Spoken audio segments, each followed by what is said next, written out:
panel guests we have today. We're going to do some introductions. So, Stas, we're going to come to you first. Give me your introduction, please. All right. Thank you very much for letting me in, and looking forward to have this participate in this conversation. So I'm Stas. Stas Savinsky, work for the company called Synchron, and the company is working in the after-sales services space. So we are helping after-sales services and big manufacturing to improve their services in like inventory or pricing or some other experiences. So my role is product manager, analytics. I work in an industry for 25 years with data specifically for over a decade. Different roles, product owner, product manager recently. Yeah, that's me, very passionate about the data. And as I said, looking forward to be here. Perfect. Thank you very much, Stas. Apo, give us your introduction, please. Yes, thanks, Chris. So my name is Apo or Apostolos. I come from a smaller company in Sweden called Truecaller. Truecaller is basically a soft identity solution that provides spam and anti-fraud capabilities. Before that, I worked in companies like Schibsted, which is like a marketplace and media conglomerate in Sweden, Microsoft, Skype, Ericsson. My journey around data starts about 10 or 15 years ago. I started as a product or business analyst and then progressed into different like data-related domains. Yeah, that's all. Thanks. Perfect. Cheers for that, Apple. Appreciate that. Third, let's go to Andrew. Hey, Chris. Thanks for letting us join today. My name is Andrew Hedengren, and I work for a company called Kambi, and we are an industry-leading independent provider of a premium sportsbook betting technology and services, regulated globally and across the gaming industry. My role specifically, I am a architect, a systems architect that works in the, I guess we call it the data platform stream. I've been with Kambi, it'll be 10 years now. I started as an ETL engineer and have worked my way up. I've been working in data for close to 14, maybe 15 years now, and then have about 3 or 4 years of development experience before that. So originally from Canada, been in Sweden now for 12 years and married, have a daughter, a dog. Life is great. Loving the Swedish life. Love that. Love that. Thank you so much for that, Andrew. Appreciate that. And then finally, Jeremy. Hey, Chris. Thanks. My name is Jeremy Toussaint, originally from France, but settled in Oslo for the last 14 years or so. I work for Telia, which is a telco mostly operating in the Nordics and Baltics. And I'm leading a team of data scientists and engineers in this really cool division called Division X in Telia, which is basically looking into new market opportunities. And the one that I'm especially working on is the commercialization of data. So that's, I will leave it there for now. Perfect. Very modest introductions, so I appreciate that. Right, okay. So usual format on the podcast today. Every one of the guests has been asked to bring a topic or a question that they would like to explore. The podcast obviously we're talking about today is the data maturity of the market, right?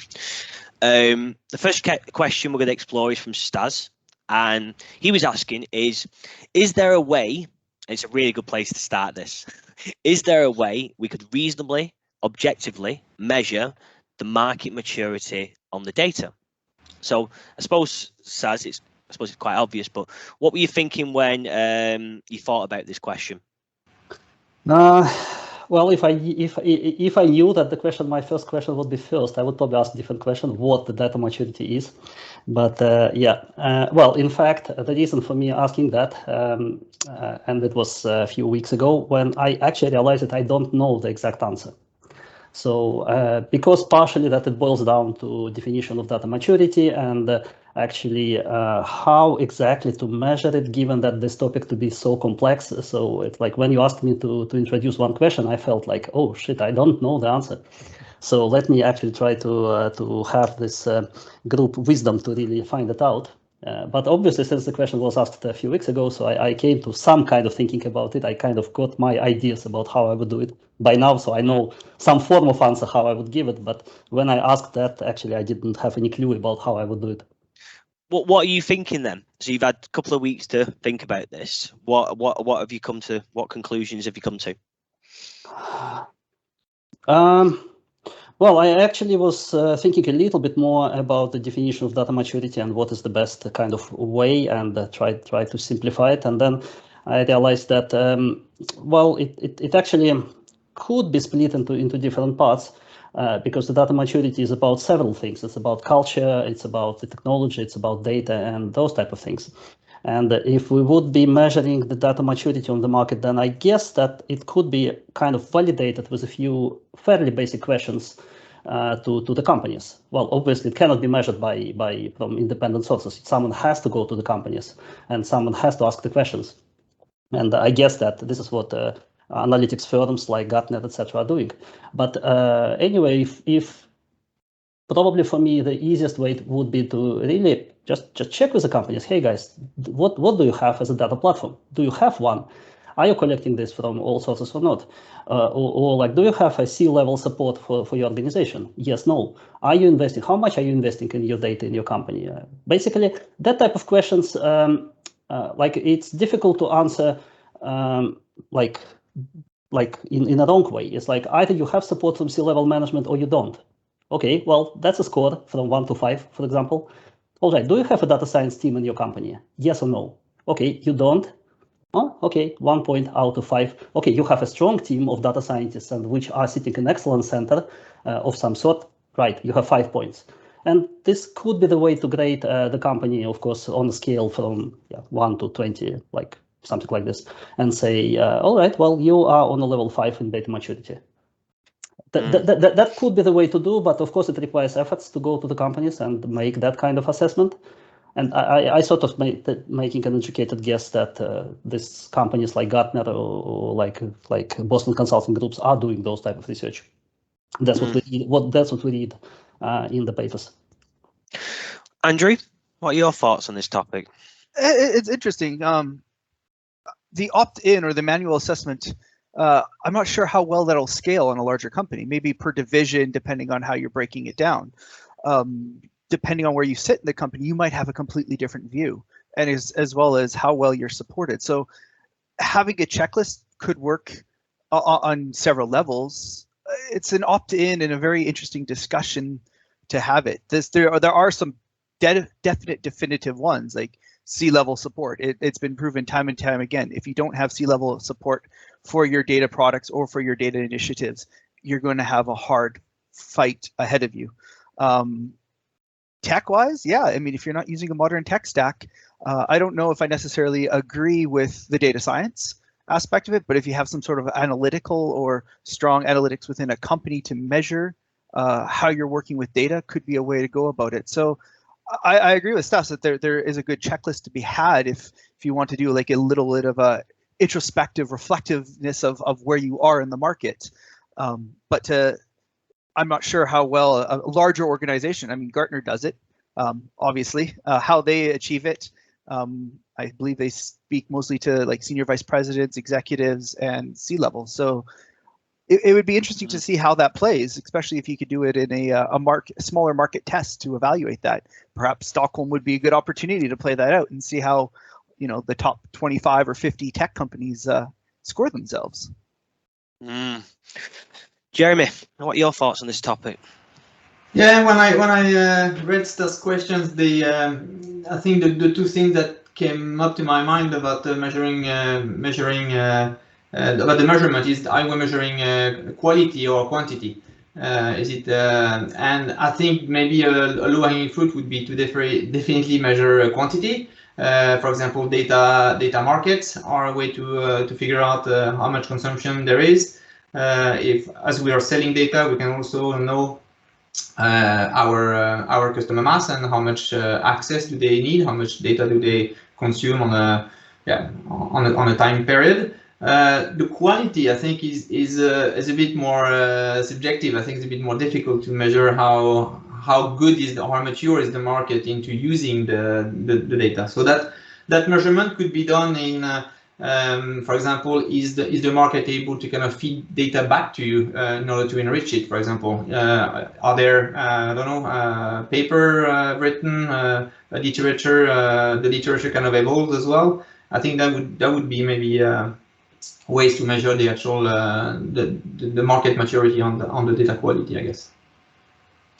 Apo?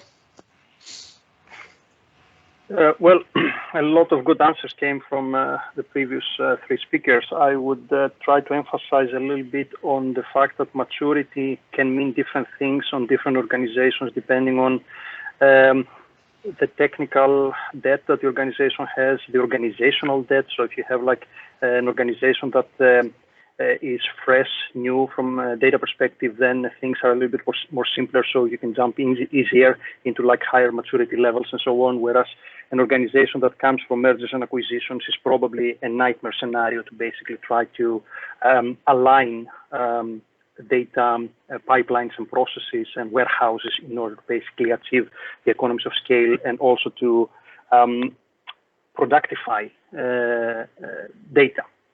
Now, different maturity, there are different maturity models, and the important thing is for an organization to actually do an honest assessment and not just do it in order to basically give themselves a pat in the back that, yeah, we are very mature. And when planning, let's say, I don't know what kind of planning cycles companies are using, let's say 6 months, a year, OKRs, big bets, and so on. The important thing is for data to be like a primary player, and the evolution in this maturity model needs to be like not intentionally or unintentionally put in a second tier. What do I mean by that?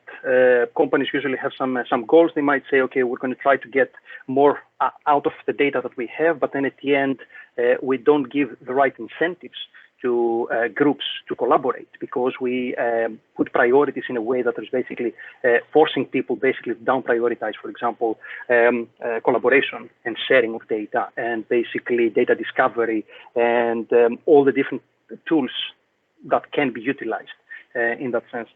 So, yeah, I think that's my 2 cents in this topic. It's difficult. I mean, Stas, have you got any kind of final? Oh, go on. Yeah. Okay. Well, sorry, I interrupted you. Actually, I was I was kind of thinking about that maturity from the perspective of ability of the companies to kind of organizations utilize the data they produce. I would say that's kind of definition of this. So, which means that if it would be quantitative, like how much data they have, etc. It's not a rocket science. I mean, we deal with data on a daily basis. We know how to make a count, everything from table, but basically that's easy to count. But obviously, I was more thinking from perspective of someone is telling us, yeah, that like world becomes more mature on data. But I can say, no, world is not becoming more mature on data, and I can prove that this is not the case. Who is right, who is wrong, right? So from that perspective, that what was my question about. And as I said, I very much appreciate your input. I don't have a definite answer, so it was subject for discussion. Is anyone got any final comments on this one? Maybe a quick comment on Stas. Well, organizations might appear to be becoming more mature just because they're collecting more data and maybe having a couple of analysts or some dashboards and so on. But I would say that is not necessarily an indication that they are actually trying to improve the data situation. They might even claim we are data-driven. No, you're not data-driven just because you have a couple of dashboards. Absolutely agree with you. So the more data you have, actually, might be the less mature you are, in fact. So, Andrew, if you want to say something. Yeah, just something that Apple said was quite interesting. That the newer companies, are they at a strategic advantage with data maturity by not having that technical debt or that luggage or being dragged through 15, 20 years or M&As along the way? Could there be, using that, is there a way we could possibly look at perhaps formatting some way of objectively measuring it? A brand new company starting up, they have a clean slate. Could could you use a checklist for them on that way to say, as I'm going through my venture, as you know, my first year, my third year, my fifth year, could we provide a scale or a way for them to measure to know they're hitting certain check marks? Perhaps not the other way around of grading someone after the fact, but providing someone a roadmap or a sheet. Would that make any sense, or how could that benefit us? Jeremy? Yeah, as a follow-up on when you reformulated your question, you said that you are actually interested to know how mature are in a way companies to leverage the data they own, and obviously this might not be so easy to measure because they might want to keep that a secret to keep a competitive advantage as well. So even though you are actually super data savvy and using lots of your data to commercialize or create products, you might not actually be very vocal about it, and therefore hard to measure. Apple? I would say that data maturity is a very long process, and the more the older the organization is, the more complex it gets because of integrations, because of technologies that has been deployed and forgotten in some cases. I mean, relic in the code when it comes to, let's say, data collection. We've been using, I don't know, trackers that are not utilized anymore, but they're still pinging data. And then we have the nightmare with GDPR, and then California, and then all the other countries around the world implementing their own data. So I would add to what Andrew basically commented, that maybe data maturity is probably one of the long-lasting transformations that an organization needs to heavily invest, and not to just assume that, okay, we're going to do this year data maturity transformation and then we're done by the end of the year. No, it's not going to happen so quickly. Okay, yeah, we're going to move on to the next question. Apple's question was, what paths can we choose to go down when improving data maturity? So there might be some crossover here, but Apple, give us some context behind your question. Yeah, sure. So what I was thinking here when I was trying to formulate a question is, how can an organization that is trying to utilize or maximize the value of the data, how can they, what kind of options do they have? Of course, you can do like in-house with hiring data engineers, data scientists, analysts, and so on, change the mindset so that from a C-level you get the right questions, and you get also bandwidth and backlogs and money to get resources and technology and so on. You can outsource these things. You can basically dump everything in one of these multiple data platform solutions that are out there and so on. So I'm thinking how, if there is a way to basically choose the right path forward. I understand that it's probably an open-ended question that we're not going to get a valid answer, but I'm curious to hear what the rest of the people in the call have to say about this. Andrew, you go first. One-word answer. No, I'm only joking. One-word answer. Okay. What is the way? What is the way?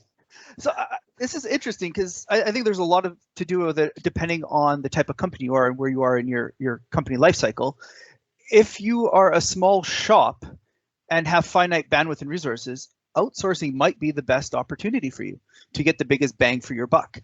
The reason being is you want to focus on your product and delivery and get that as well polished and have data brought to you, I feel, and have someone who can do that expert analyst. You may not be able to hire a data analyst or a data scientist or data engineering team if you're a smaller company. So, outsource that.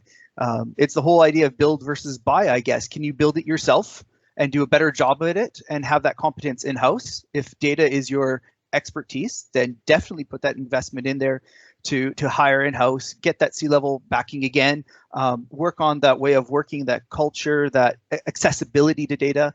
If you struggle with that or don't have that competence in-house, have that outsource, have a team build that for you, build your data pipelines, build up your analytics dashboards, and get you started. Because the sooner you're working with data, the faster you can refine.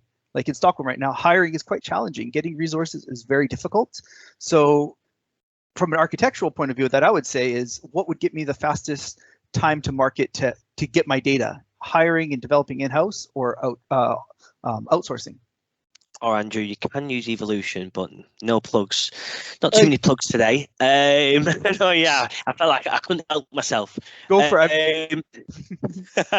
Stas, what are you thinking on this subject? What paths can we choose to go down when improving data maturity?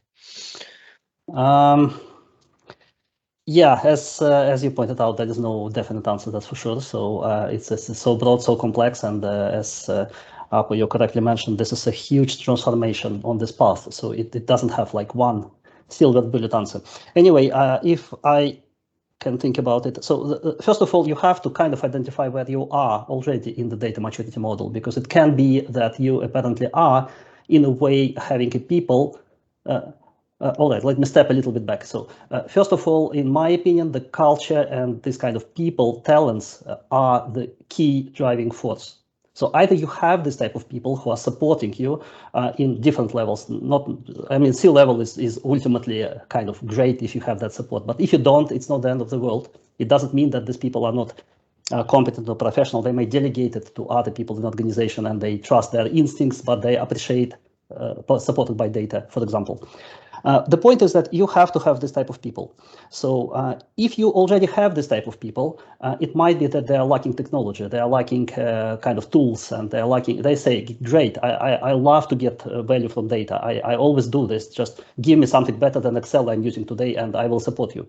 Okay, well, easy piece of cake, right? I mean, you just equip them with the tools, you equip them with data kind of, like if you are coming from outside or if you are building it inside, and that will be the way to go to bring them to on a higher level of maturity. Let's imagine that you have a different kind of situation. Okay, you don't have this type of people. It doesn't matter what tools you have. You can have all data in the world. You have great engineers which are bringing you tons of data and amounts. But if you don't have these people who kind of understand the value, who can really extract the value out of it, okay, you have to deal with that first. So you have to deal with these people. You have to somehow find a way to bring their mentality to the next level. Okay, there are multiple techniques to do this. We can talk about this more, of course, maybe during this call if we have time. But I would, I'm conscious about giving other people to what to say. But I would say work with people, educate them, give them a chance to understand what kind of value the data can bring. If you feel that they are not on that level, and continuously work with these examples, and basically, naturally, at some point, there will be aha moment for them. At some point, something will hopefully click, and these guys will see, okay, that's what you meant with data. That's a story, actually, I get from you. All right, now, great, continue. This is my finance investment, actually, and you do more stories like this for me. Perfect. Well, Jeremy, what's your thoughts around this topic? Yeah, I guess I'll start from the basis that you actually have access to the data, and talking about experience with a team that has worked with different data sources. I think their kind of their ability to become mature with the data is to basically have access and playfulness with it. So you need to have the possibility to explore it. You need to have the possibility to massage the data, and I think the more people you have looking at it, the more angles or fragrance you will get from those investigations. So I think it's first of all key to understand the quality of the data, and therefore it will be key to understand what you can do with it and the inherited value. So yeah, I think access would definitely be one of my first points. The second one is that if you want to kind of if you have an amazing amount of data and you want to actually optimize on this investigation, then clustering, tagging, descriptions about the data, that will actually try to kind of have a first focus area before you throw yourself. But usually you wait until the data is there. This is where most of the time is actually wasted. It's actually getting the data in a warehouse where you can actually play with it. So if you can get that lead time as short as possible, then I think you have a shorter path to value. Any further thoughts? No, Apo. Any final thoughts? Maybe a quick question or challenge to the panelists. when it comes to doing build or buy, how worried are you of vendor lock-ins, especially when you're not just getting, let's say, a Kafka system, and you're getting a full smorgasbord of capabilities that basically locks you down for a long, long period of time. So are you consciously aware of that and afraid of that or not? Andrew first. He's nodding his head. Straight up, yes. I mean, vendor lock-in is something that's of great concern for myself, because it depends on where the company that you're investing in or want to build this relationship goes. Their roadmap, if they might have a 3-year roadmap, get acquired, an acquisition comes through, all of something shifts.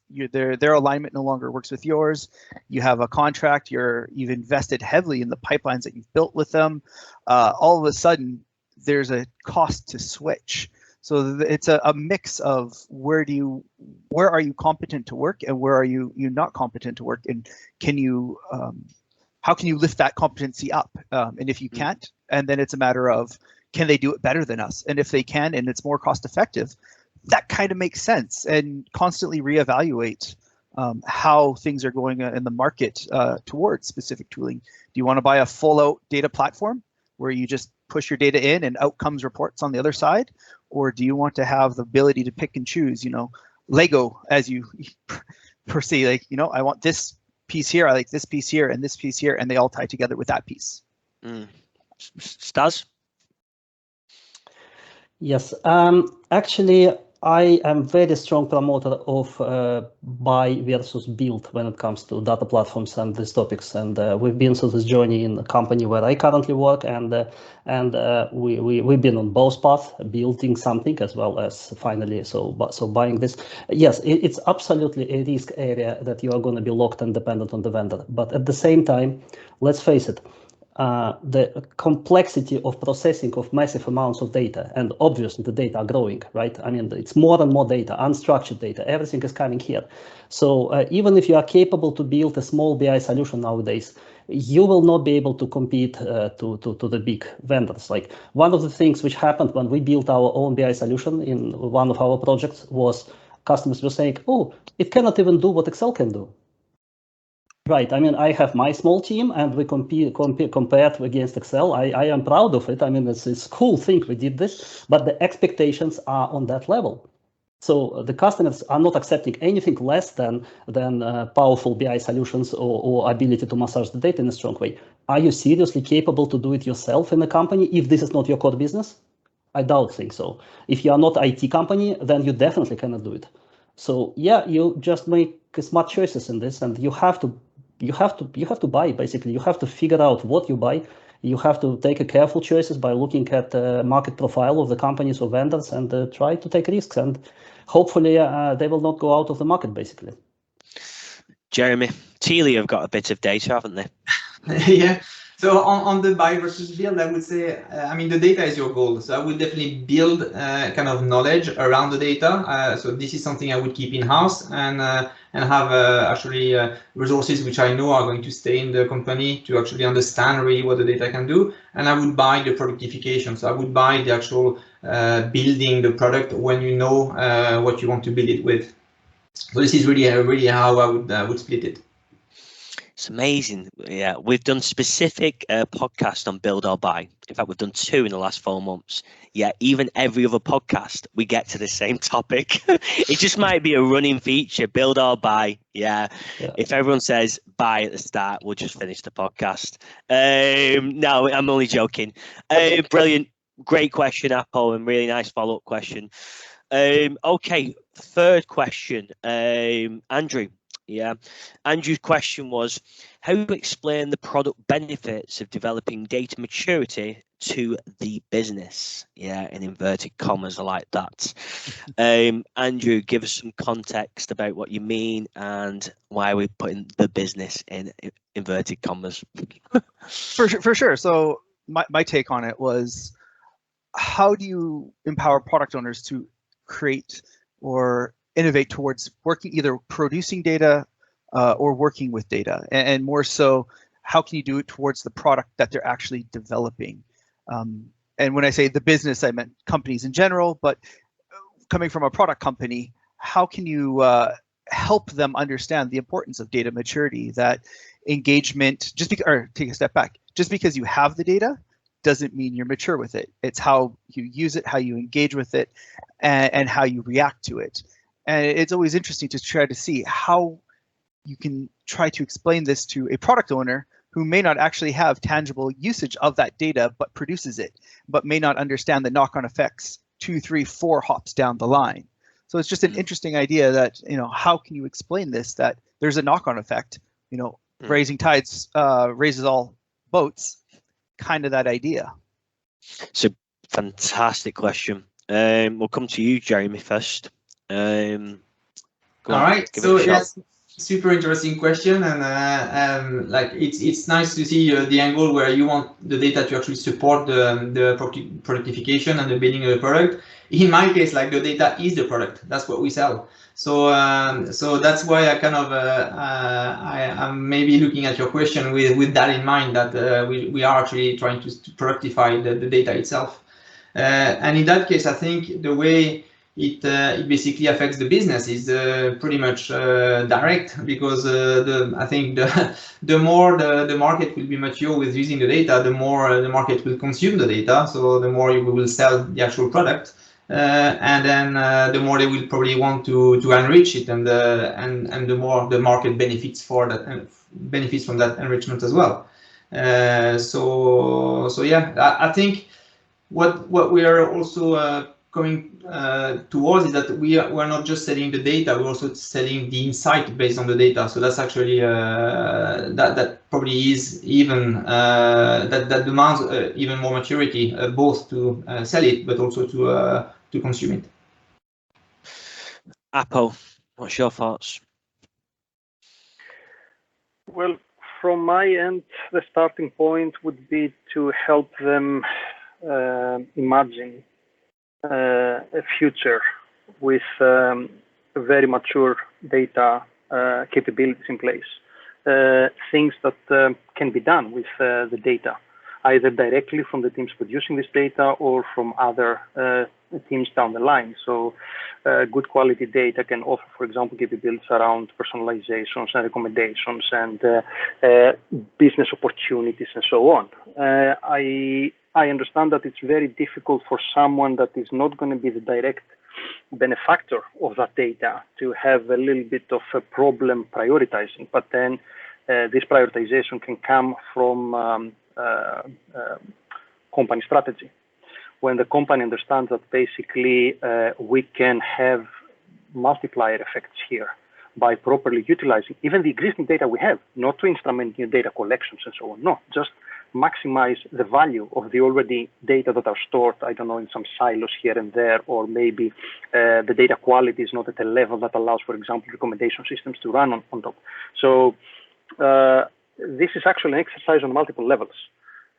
Even from the teams producing them, business development teams that are across the organization, and even like executive level, where basically they need to give the rhythm to the whole organization that yes, data is at the core, or it needs to be at the same importance level compared to everything else that we're doing.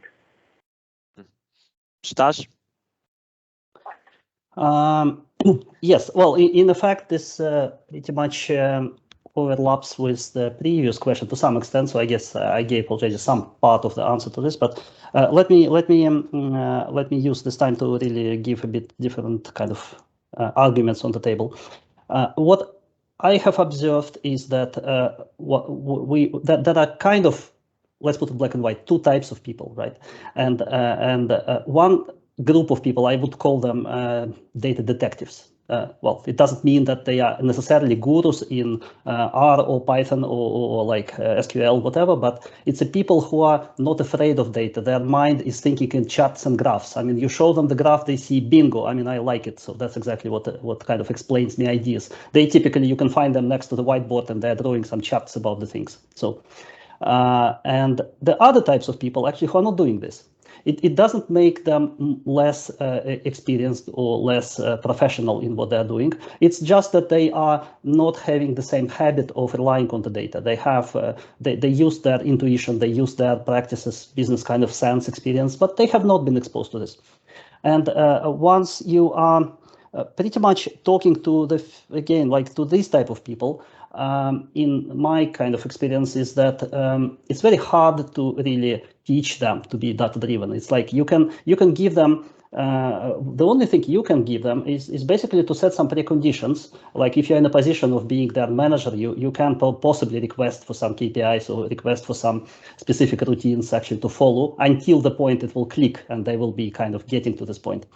Or if you are not in a position to create preconditions this way, maybe you can do it indirectly. Maybe if you talk to a certain customer and you want to sell them a solution or to advocate for your solution, maybe you can just give a number of different examples. Like, okay, I can show you this, I can show you this, I can show you that. So I have one particular example of such transformation which happened with one of my customers from the company I worked before. We were like delivering the BI solution. We were just showing analytical solution, all like everything is bright and shiny and dashboards and KPIs and everything connected to their business. And they were like, okay, what's in it for me? What's in it for me? I mean, it's like it didn't click. Until the point we accidentally stepped across one of the metric, which has been apparently hitting the nerve of them. It was like they identified something they did not see before. It was they were using outsourcing company and they found out that some people are cheating actually by skipping the job, which has been more complicated, leaving it for other people to take. Because the outsourcing company was paid by hours and by number of things being done. So it was apparently a problem, but the company was not aware about it completely. They were not aware about that behavior. And what happened was that this company was like the people there in the middle of our speech, they were talking, switched, and they were talking about why it would happen, what happened there, etc., etc. There was no question asked about buying the software. They bought it. And from this moment, I saw that the people became significantly more aware about the data when we talked to them on continuous engagement. This is just an example. I saw it several times. I don't have time to repeat my multiple stories, but it has to be clicking like this. Literally like getting to the point of some example, some use case hitting the nerve of the person for that person to become switched to another level, basically. That's my belief. And you have to come up to this type of example. You have to come to preconditions which lead that person to this realization. And then you will have a completely different person to talk to. Jeremy? Yeah, maybe like a simple answer to your very complex question, Andrew, would be that I think the data maturity towards the business is really, as a company, your ability to combine your internal data and the data from the market, from the consumer and what the consumer wants, and actually be able to blend that in the most, finding a sweet spot and optimizing how you use both sources to actually find the perfect product, really. Andrew, final thoughts? I think it was quite interesting. I mean, there's a lot to digest from this, but I mean, thinking about it, we talk about a cyclical cycle that you use it gets something better. You use it gets better. You use it gets better, and then it multiplies. So, I mean, we talk about the multiplier impact that this could have. Again, all raising tides raise all ship, and then the epiphany moment.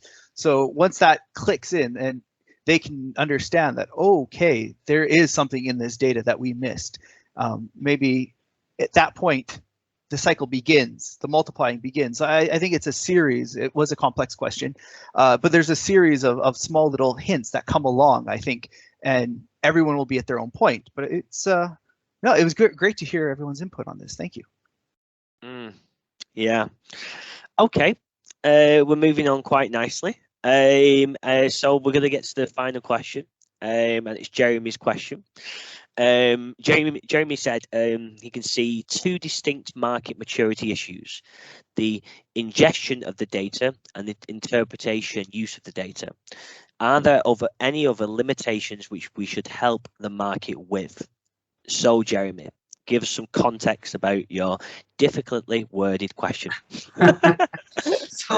So my angle again is very much linked to data as a product. So that means the people consuming data and And of course, when you especially try to ship large data volumes to the market, ingestion is definitely, or consumption is definitely a limitation, or can be in many ways. But also the use of it, the interpretation of the data.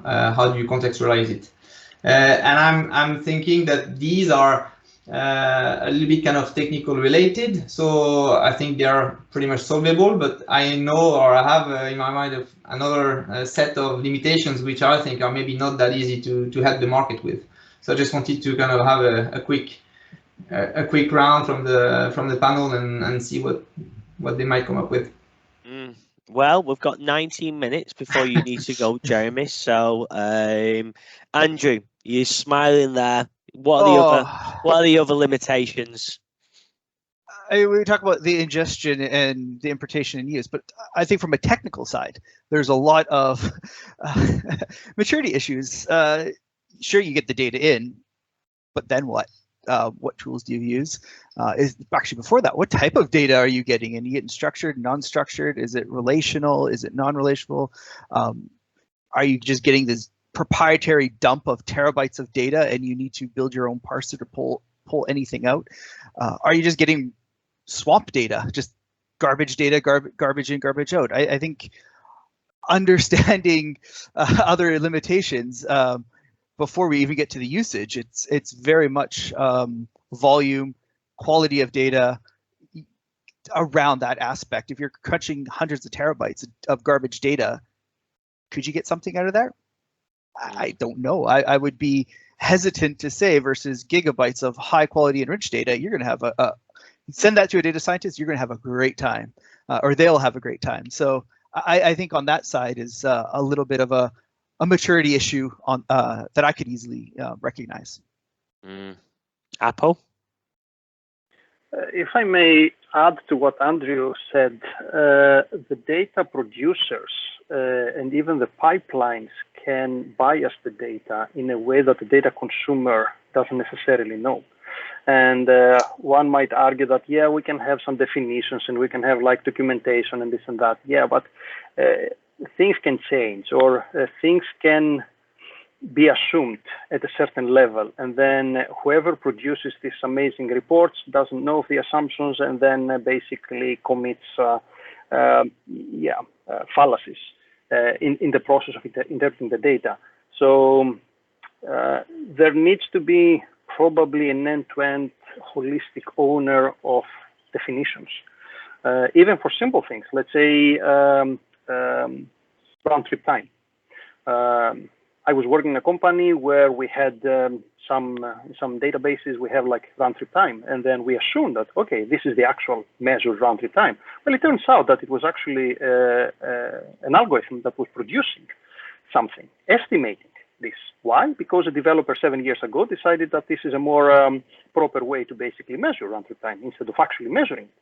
And then everybody has built like algorithm for optimizing bandwidth usage on something that is not actually measuring what people expected to measure.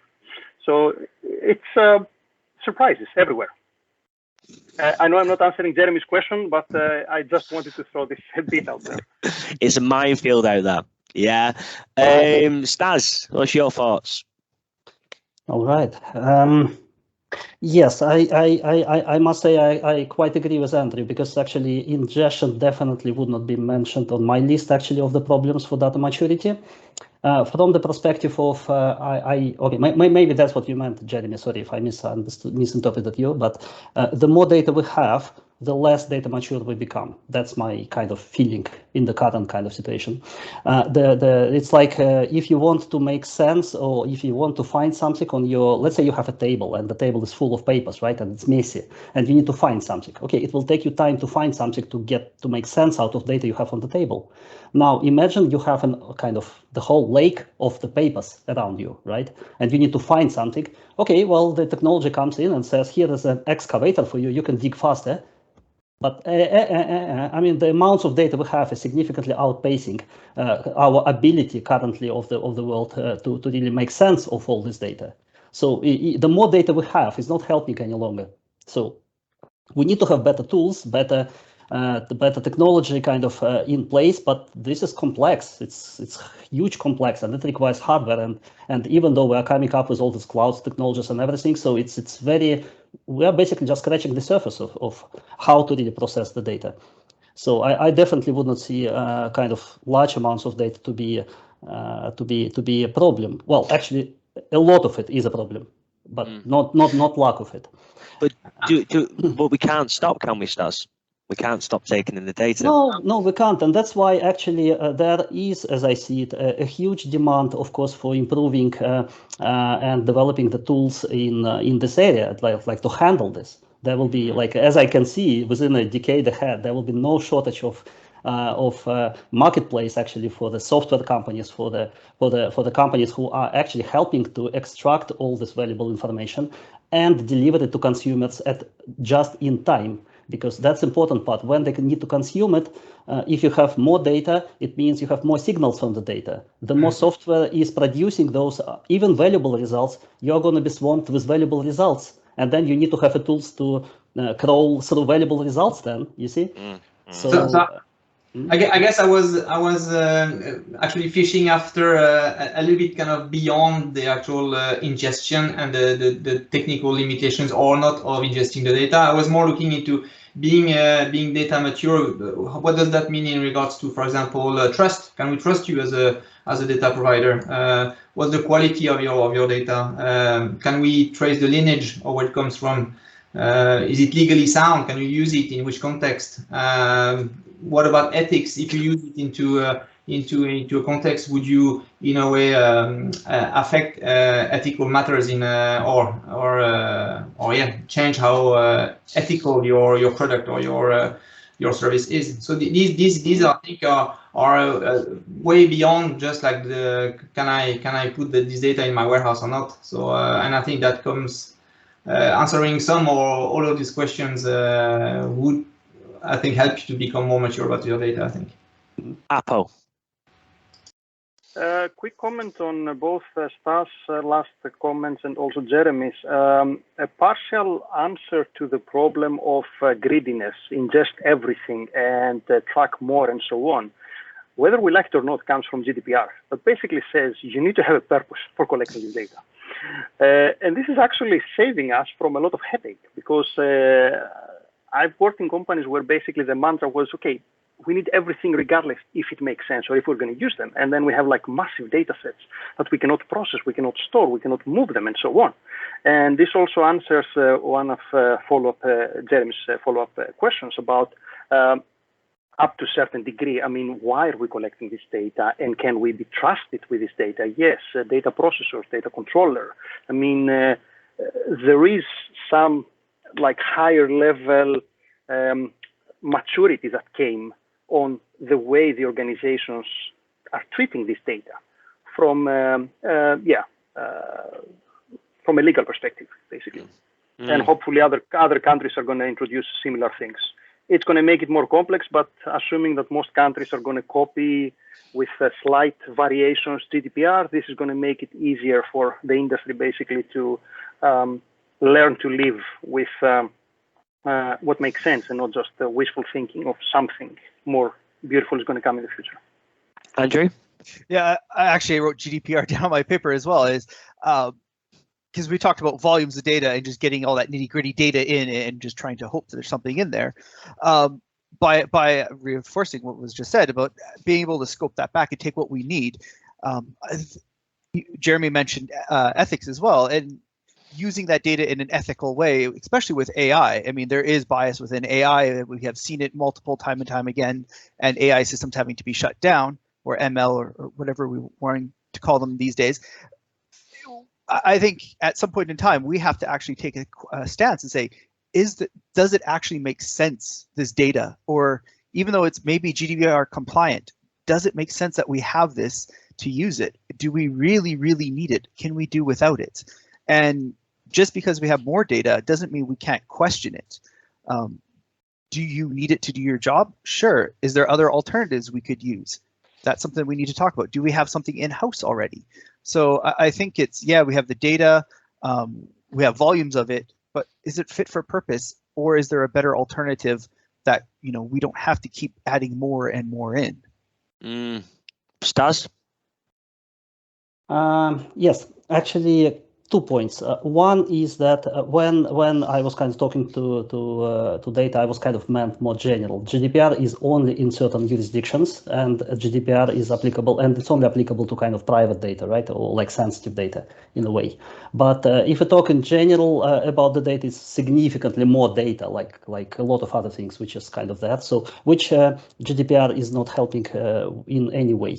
And introducing of this GDPR anyway is forcing some companies to find a ways around, and they are finding a ways around. So anyway, regulations like GDPRs are super important, and they will slow down that type of journey, but actually it will not stop it completely. This is one kind of point. But the kind of second point, which I kind of would like to agree with Jeremy on the point, is that less than this whole technical things which are solvable, like lineage and data governance, I mean, they are addressable, it's possible, and companies are improving this. What I feel is less improved over time is actually ability to people to interpret the data. And this is what I guess, Jeremy, you kind of mentioned as a second point, which is stopping us from having this world more mature. And this is like significantly more difficult to solve, I would say. The good part is that I see the world kind of is moving, because I can see that that is a basic education. Like my son recently came from school, and he's 10 years old, and he was asking me to check his task assignment, and they were looking at the pie charts, and they were looking at the how to read some data there. And I was surprised, because in my education, we were just going through the pie chart somewhere in university. Like that was my education. So it means that this is starting to happen, like ability to look at the data and ability to just make a quality decisions out of the data. This is what is super important and super essential, and you don't need a lot of data for this, but ability to get it out from the data. Perfect. Andrew? Yeah, I'd like to say on Stas's comment, the data interpretation, it's a telling of a story I find is more successful, because whomever is the consumer of the data, you don't know their degree of knowledge and experience with interpreting data. They can get easily overwhelmed if there's too many fields. We've all seen, Excel spreadsheets that are massive databases that given to someone to interpret and say, all right, how do you figure this out? Whereas if you can start leveraging storytelling and explain the process and the what you're trying to achieve, as if you're as an analyst would. Ideally, someone who's non-biased can get through and get the point through, or non-biased in air quotes, but is able to tell the story of the data that's being presented to you. I think that would help a lot more with that data maturity, because of the requirements to get to that point, to that person who's going to actually be listening or reading the data and acting on it. I think there's a lot of value in, that good old-fashioned story. Yeah, I like a story. Apo? One quick comment or highlight on what Stas mentioned. He used the term data governance. And I think this is a very, very important thing for any organization that wants to progress in a maturity, in the maturity frameworks. I mean, having a chief data officer, CDTO, chief data technology officer, and so on, is not going to automatically solve the problem. You need to have some kind of home for this kind of problems. And the data governance is basically what is going to drive all these things and make the connections in the organization and basically resolve dependencies and so on. And at some point, even evangelize the need for basically better data quality and discoverability and maybe data cataloging and lineage and so on. Otherwise, yeah, just depending on the CDTO, the CDO and so on is not going to help you in any way. Stas, final comment, and then we're going to go to, sorry, Stas, and then we're going to go to Jeremy for the final comment.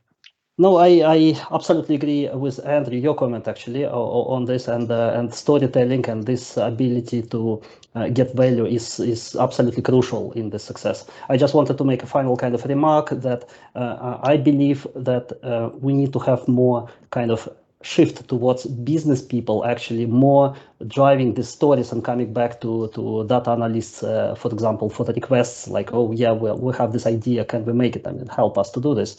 because currently that expertise of telling the stories is often lays with data analysts, which are not necessarily is fully aware about the business capabilities.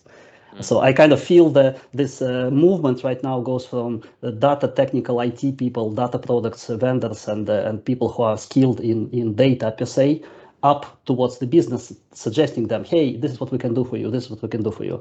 But it has to be the other way around, and I hope it will be the other way around one day. Jeremy, final comment?